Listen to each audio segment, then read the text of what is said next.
Aerobic pace this morning.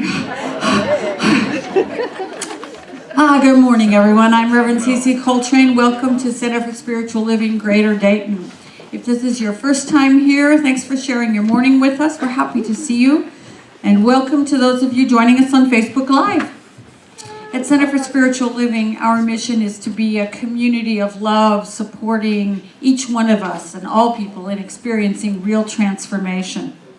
That's really what we're all about, is finding those edges where we sort of step off into something new and become something more.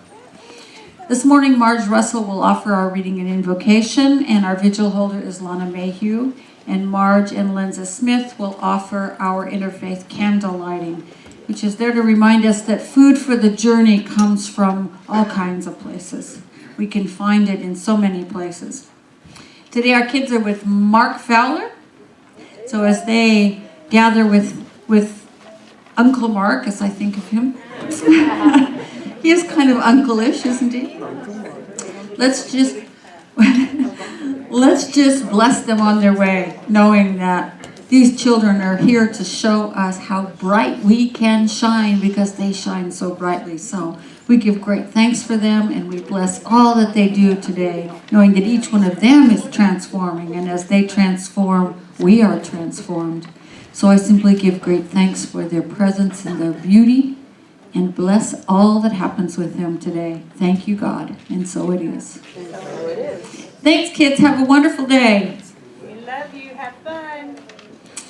A couple of quick announcements, and then we will get this show on the road. First of all, we have an ongoing drive for the kids in Choices foster care that are moving from foster care to independent living. It's called Choices, Inc. And so we have 2 barrels over there, each one marked. One is for food and the other is for goods that kids, that they will be able to use to, like if you move into a totally empty apartment and you're 17 years old, life gets kind of weird. So it's just to help them with some of those things that they might need. There are lists on each barrel of what's needed. So take a look, bring in an item or two, put it in the appropriate barrel, and we will get it over to them. The big news is it's time, once again, for our 9th annual Cooking with God fundraiser. This brochure will explain the whole thing. Basically, you choose to host an event that involves food and fun, and you decide how many people get to come. And there's a submission, an event submission form in here. If you can't think of what to call it or how to make it sound really spicy and attractive, Clara will do that. She's very good at it. You decide the date and how many people can come and a suggested ticket price and what you're going to do. And then we put together a catalog. People bid or they buy tickets to the events they want to attend. The funds come back to benefit the center, and the fun benefits all of us.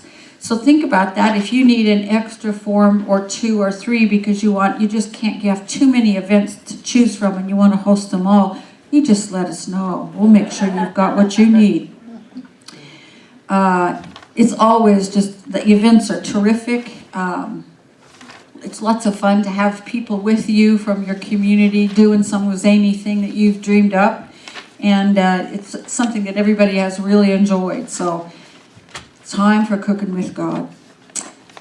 There's other announcements in your bulletin insert. There's a couple of things coming up in the next month or so. So please take a look at it and familiarize yourself with what's happening. But right now, it is time for an amazing song sung by an amazing singer. It's called "There's a Healing Going On." We light the first candle to honor Christianity. What a person plants, they will harvest. One who plants selfishness, ignoring the needs of others, harvests a crop of weeds. We light the second candle to honor Taoism. Knowing others is intelligence. Knowing yourself is true wisdom. Mastering others is strength. Mastering yourself is true power. We light the third candle to honor Judaism. There is one respect in which each of us has precisely the same strength as Moses, namely, the strength to choose. There is no hand of heaven, no physiological, genetic, psychological, or providential compulsion that forces us to act one way rather than another. We light the fourth candle to honor Buddhism. Irrigators channel water. Fletchers strengthen arrows. Carpenters bend wood. The wise masters master themselves. We light the fifth candle to honor Islam. O my servants, it is only your deeds that I record for you, and then recompense for you. So let one who finds good praise Allah, and let one who finds other than good blame no one but themselves. We light the sixth candle to honor the spirituality of the Navajo. Be careful when speaking. You create the world around you with your words. We light the final candle to honor Hinduism. The wind is blowing. Those vessels whose sails are unfurled catch it and go forward on their way. But those which have their sails furled do not catch the wind. Is that the fault of the wind?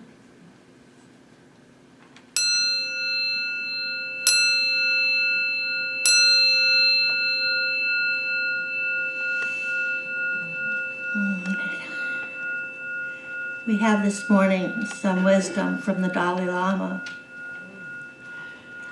We have already discussed the interdependence of our own well-being and that of others.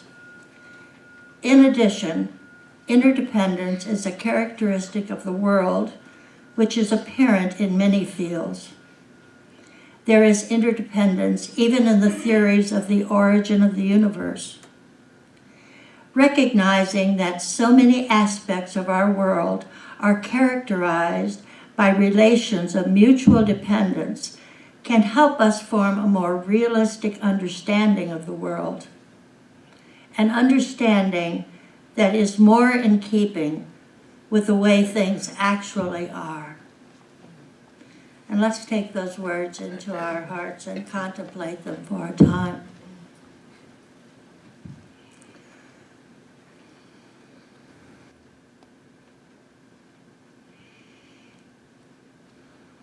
And as we come together as community, we are beginning to have some understanding of what this interdependence is. This giving and receiving that is the essence of our community, of our relationship. Being open and willing to give and open and willing to receive. And knowing that it's all part of that wonderful flow of life that is spirit, realizing itself in everyone and in everything. And as we look into each other's eyes, we see that. And we know we are that. Together we are one. And that one, that spirit is what brings us together. What illuminates us and inspires us, grows us, and we do this together. Not in isolation, but in community. And for this I am so grateful. And so it is.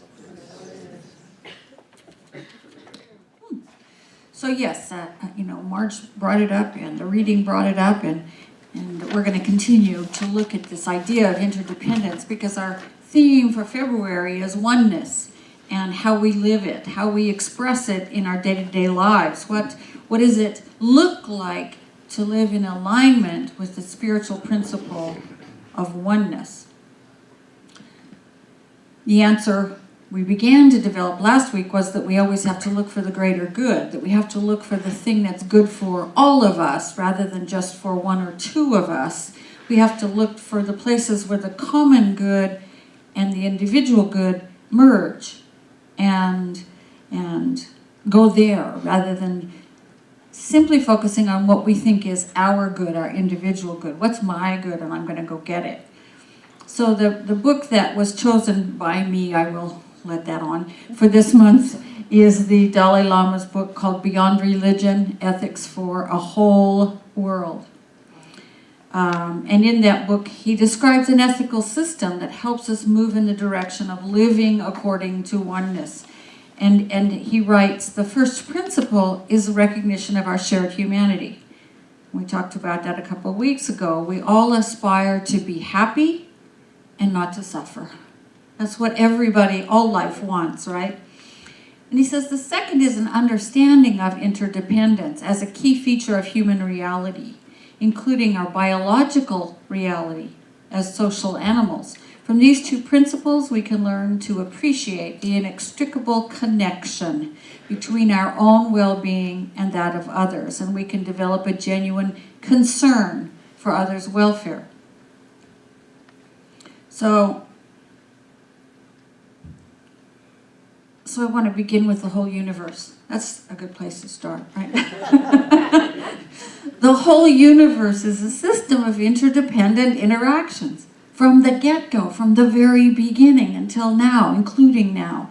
You know, when the Big Bang happened, there had to be these conditions that were perfect and precise, or the universe would never have happened. If it had been a nanosecond faster in its expansion, or a nanosecond slower in its expansion, no universe would have occurred. There would be nothing still. There were these ingredients formed at the beginning of the universe, matter and energy, yes, but also the speed of light, the strength of gravity, and the number of dimensions of space. Those are called, the constants of nature, if you will. All of those things had to be just so, interdependently, in order for the universe to happen, to continue, to become what it's become, to continue to expand and evolve. And then, if we fast forward 9 or so billion years, just a short time, there was this enormous cloud of gas and dust swirling in the middle of some part of the universe, and nearby a star exploded. And the force of the exploding star sort of smooshed together that gas and dust and hit it kind of on edge so that it started its spinning. And because it was spinning and because it had gotten smooshed together, the spin pulled it outward and the smushing created gravity which pulled it inward. And so there became this balanced interplay between inward and outward in the midst of this spin, and that caused the sun to settle out in the middle. And then these other, conglomerations of dust and gas called the planets came into form simply because these 2 or million interdependent factors were working. And so the solar system was born. I could go on and on and on and on in cosmology, describing the preciseness of the conditions needed for our planet to give rise to life, for that life to survive and evolve. I could describe the fact that if 65 million years ago an asteroid hadn't hit just the right spot in Mexico, dinosaurs would maybe still be the dominant form of life and mammals would never have evolved. Everything depends on everything else. At every juncture, the conditions had to be just right. At every juncture, for the next thing to happen, there had to be this interplay of interdependent factors. The very matter and energy of our lives has always been and is interdependent on the very nature of the universe itself, the very nature of that thing we call God. And the other day I read about a guy who got lost in the Sierra Nevada mountains. He went fishing and kind of didn't know his way around. And so for 5 days he wandered around trying to find a warm, sheltered place to sleep and eating dandelions here and there and finding springs of water to drink. And when he got out, people called it incredible and amazing that he'd survived. And indeed it was, because our modern lives are more interdependent than others. We used, for hundreds of thousands of years, well, a couple 100,000 years, we all could do that, right? We knew how to forage and survive in the wilderness. But no, we don't any longer, because we've become much more complex. We've evolved to this state of interdependence where we specialize, and that means I don't have to go and dig up roots and gather berries because I can go to Kroger and buy them. So I spend my time doing something else, and that's true of all of us. But what's happened is that we are more interdependent as individuals and communities and nations as a world than we've ever been before. Our social situations are really complex, and they rely on the exchange of labor and goods and services in order to meet our needs. It's a very efficient system, and it means that we can do more varied things than we used to when we were all just about surviving. But it means that every one of us is more dependent than ever before on everyone else. On everyone else. I mentioned that last week. You think about the guy who tills the ground and sows the seed and tends the plants and harvests, and then there's the guy who picks and packages, and the guy who distributes, and the guy who delivers, and the guy who stacks the broccoli up in a nice little pyramid for us. It takes all of those people for me to have broccoli for dinner. We are so interdependent that we can't even grasp it. We're dependent on each other for the production of goods and ultimately for survival. Because I may have dirt, but I don't have seeds. You know what I mean? And not only that, it's February. It's really hard to grow stuff in my yard at this moment. I mean, we are so interdependent as a world on each other. And we're dependent on the planet and its life forms. We cannot even survive the way it all came together without one-celled things, what do they call them? Algae, there we go. And plants that take in what we breathe out and return to us what we breathe in. We can't survive without the biodiversity of life that has sustained the planet for 200,000 years since we evolved. That sustains us still. We can't survive without the stuff that's in the ocean that filters the air and cleans it and all of that kind of stuff. We can't survive without drinkable water and without the protection we have from the really dangerous rays of the sun. We're interdependent with all life, with everything on the planet, for our very survival and for their survival. We lose sight of that. It's real easy to lose sight of that because it's so easy. When I go to Kroger, I don't really think about, the coral reefs. I just go to buy broccoli, right? And tofu. For me, it's tofu. But anyway, I don't think about the coral reefs. But they're part of my life. And I'm part of their life. I don't think about the bumblebees, although I should, because I don't think you get, I know you don't get coffee and chocolate without bumblebees. And that would be a world I wouldn't want to live in. There's so much, we're so totally interdependent. Our lives depend upon the entirety of life and vice versa. So the Dalai Lama says that to survive and to live well, we have to develop what he calls an ethical compassion, a way of living in ethical compassion for everything and everyone around us. We have to learn to appreciate these inextricable connections that we have with everything. So I ran across this story on Facebook, which is a place, I'll tell you what, here's what I've learned about Facebook. If I stop clicking on the things that make me angry, pretty soon they drop off. And if I start clicking on the things that make me feel good and inspire me, they start to pick up. So my Facebook feed these days is full of great stuff. So I read this story on Facebook by a man named Ariel Dorfman, who is Jewish, Argentinian, Venezuelan American. Yeah. And he grew up in 1940s in Queens, and he lived in his father was a diplomat who was working with the fledgling United Nations. And so he grew up in this really very multicultural, large apartment complex. And he wrote this little piece about his friend. He said, this apartment complex was the most unlikely place in the world for conflict between children, or adults for that matter, to find fertile ground, because it was thought of as a unique experiment in diversity, international, linguistic, racial, supposedly a utopian version of planetary harmony.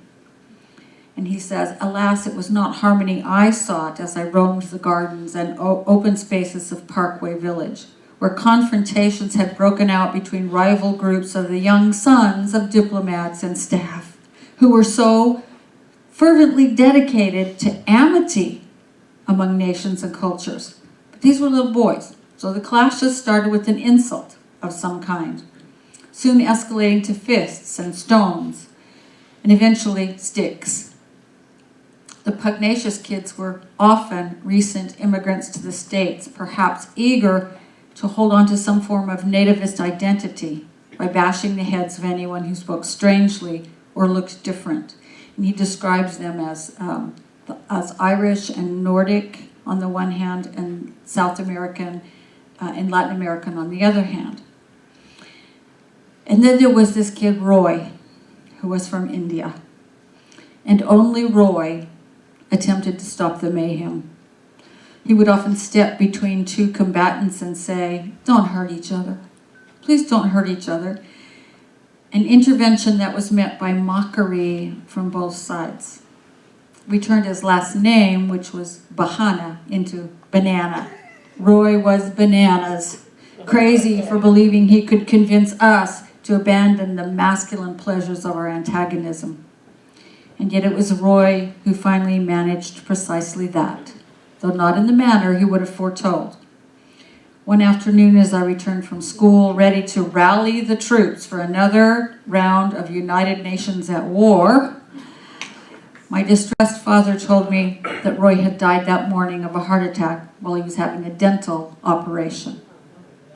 Dazed with grief and guilt, I wandered into the wide area behind our house where the other boys were gathering.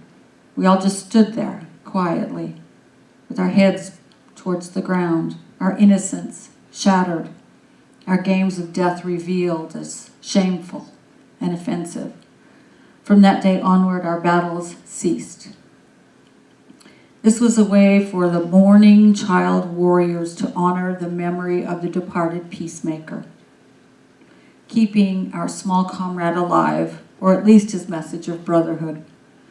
Roy had wagered that war was a failure of the imagination, stemming from the inability to feel the afflictions of adversaries as if they were our own.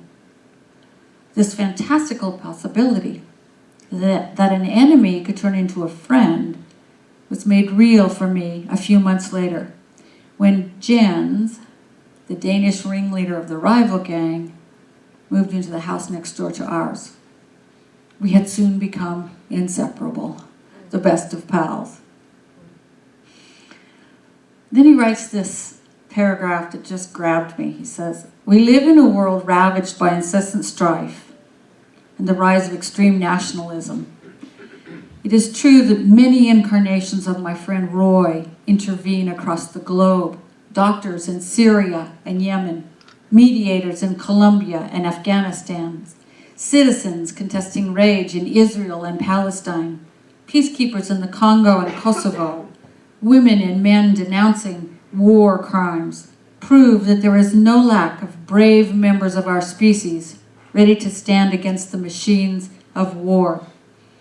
What is lacking, he says, is the realization by all of us that peace is a daily task that must be carried out, not by heroic, exceptional beings, but by every concerned parent and every vulnerable child. Only when millions upon millions of us understand that struggle to be ultimately theirs and intimately theirs, will no more soldiers be sent to kill enemies they've never met, and who could one day move in next door and become their best friends. Only then will Roy rest effectively in peace. I love that story. I love the way it personalizes the world's conflicts into our conflicts, which is what they are, right? The world is a collective of us. So the collective reflects who we are. And I love the call to action. We have to realize that peace is a daily task to be conducted and carried out by each one of us in what we think and say and do. And protecting the life of the planet is a daily task to be carried out by each one of us.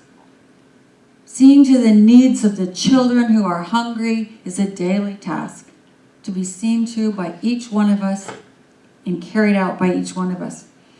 Creating a world that works for everyone is a daily task to be carried out by each one of us. This is what it means, I think, to understand our interdependence. When we view life through the lens of interdependence, then we begin to automatically ask ourselves, how will what I'm about to say or do affect the whole, as best I can determine? When we view life through the lens of interdependence, we automatically ask, what can I do today to bring about what I want to see in the world? What is my daily task to do today? And there are tens of thousands of ways to do that. There's another Facebook story. I shared it yesterday because it was so beautiful. It's about a little girl. She's 2 years old, profoundly deaf, loves to talk. With her hands, of course. She signs. Well, she was walking around the neighborhood and the people loved her. She's darling. The neighbors, but they couldn't communicate with her because they didn't know how to sign. So they all got together and hired a sign language instructor to teach the whole neighborhood American Sign Language so they could talk to this little girl. And so now she runs around the neighborhood talking to all of them, and they talk back. And everyone's life is richer as a result. It's a beautiful little story. And who'd have thought? I mean, how wonderful that they decided to get the whole neighborhood in on it. And everyone loves this little girl, and she loves all of them. I also ran into another story yesterday about a woman named Stephanie, not our Stephanie, but a woman named Stephanie. She was shopping in Walmart, and she saw a guy living in his truck. And instead of just walking by like most of us do with our eyes pointed the other direction, she decided to stop and talk to him. And she found out he'd been injured and laid off and lost his apartment, and it was going to be 12 degrees that night. So she took him to a cheap hotel, checked him in, and set about helping him apply for disability for his injury and find a small apartment he could afford. Both their lives and lives of all kinds of people they don't even know about were changed by that simple little action that most of us could do, many of us could do. See, we begin to look for ways to see our interdependence. We begin to look for ways in the area where our passion lies to act. And when we see from independence and move from independence, we change the whole world. We change the whole universe. Because what I do over here affects the whole, and what you do over there affects the whole. This is how we change everything. So I invite you to begin to see through that lens of interdependence on all that exists. And begin to see how it affects you when it comes from another individual. And begin to see how you affect it. Find that place. Find that place where your passion lies, where your passion intersects that interdependence, and then act. And so let's pray together.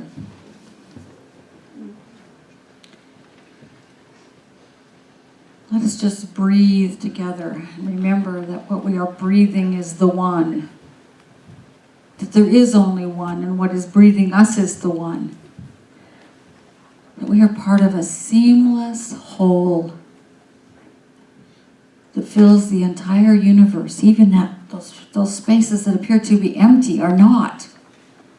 They are filled with strings of this web, strings of energy, strings of love. The universe pretends to be made of energy, but truly it's made of love. And this love is what knits all of it together in these precise ways that are necessary to bring about planets and solar systems and life, but also in these subtle ways that touch a person far away from us, and that touch ripples out to include us in its caress. This is what it means to live in the heart of God, for the God is the one. The one. And the one heart of God is a place of boundless, endless, unconditional love for everything. No one of us is more loved than any other. No plant is more loved than any stone. No stone is more loved than any raindrop. All of it is simply the outpouring of the love of the one. And we have evolved, we have been in just the right place to come to understand who we are and what we are doing here. We have been in just the right place to come to understand that all of this life, all of this creation around us is the kingdom of heaven. We have evolved in just the right place to know that we have been given husbandsmanship of this heaven on earth. That it is ours to care for, to care about, to enjoy, to take delight in, and to nurture. And so what I know for each one of us is that we say yes to that task, to that nurturing. We look inside ourselves for love, perhaps love we've never tapped before, and we let it out. We let it out in those places where we see that we can be a ray of light, a moment of hope, a touch of love. We let it out because we know that as we give of ourselves into this interdependence, it not only comes back to us, but it changes everything on its travels. It warms cold places. It lightens dark places. It eases painful places. It spreads love. And that, we know, is why we are here. We are here to be the love of Spirit right here and right now, wherever we go, whatever we say, in all that we do. And so because I know that, because I know we each know that, I am grateful. I am grateful for the faith and the hope of this community, for the vision and the willingness of this community to show up as Spirit in action, and to hold fast to that vision of a world that works for all. Our founder says it's inevitable. We know that that's true. And so I say once again, thank you. In gratitude, I release these words into the infinite law of mind that has already said yes. because all it is love. It has already said yes, it's already done. So we simply let it be and say together, and so it is.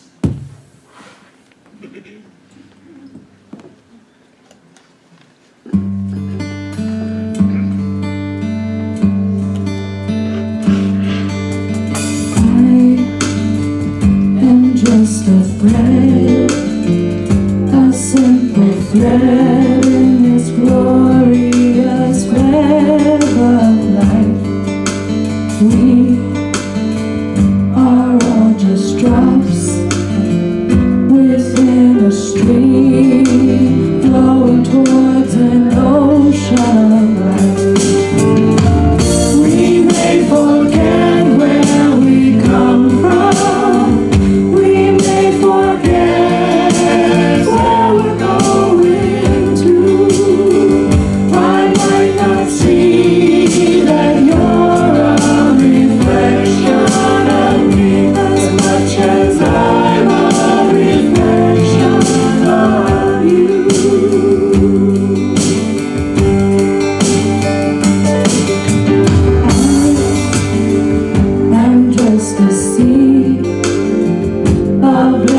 Seed with eternity unfolding in me, and I pray that as I grow, I will reveal the love that illuminates my soul. When I remember where I come from, when I remember where I'm going to, then I will see that you're a reflection of me as much as I'm a reflection of you.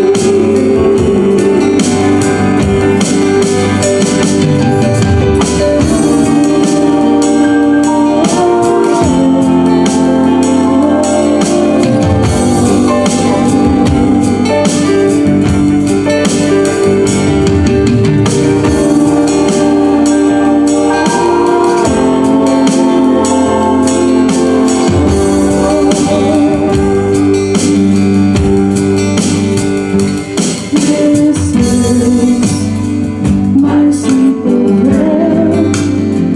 May I become a reflection of the infinite one. This is my simple prayer. May I become a reflection of the infinite one. This is my simple prayer. May I become a reflection of the infinite one. This is my simple prayer. May I become a reflection of the infinite one.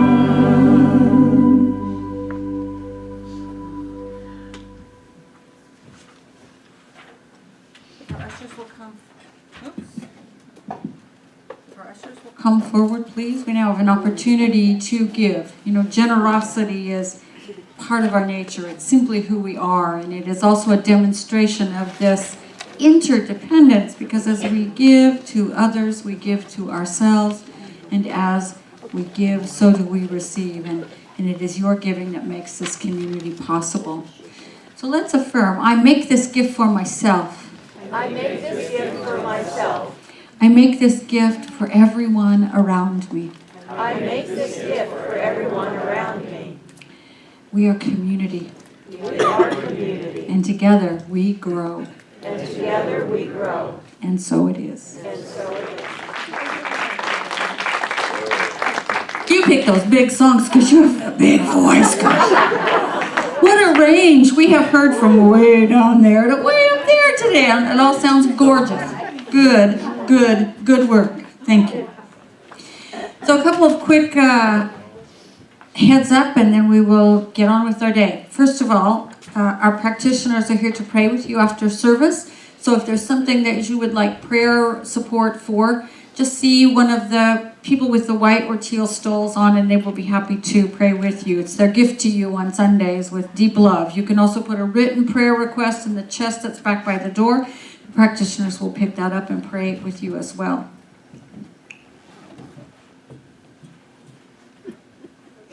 Good, thank you. Code. At the office will be closed tomorrow, so don't call us, but we'll be back on Tuesday. You could call and leave a message. We just won't answer tomorrow. Just wanted you to know that. Finally, thanks to everybody who made today possible. The ushers, the greeters, the practitioners, the welcome team, the Higher Mind band. Oh, amazing ones. You guys are great. And all of you, thank you for being here. Let's stand for our closing affirmation and our closing song, which is Into the Light. Today I know that the world that works for everyone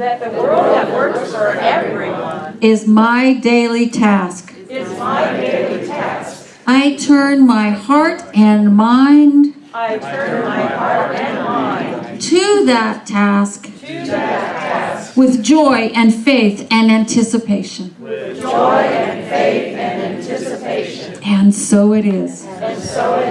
Have a fabulous week, everybody.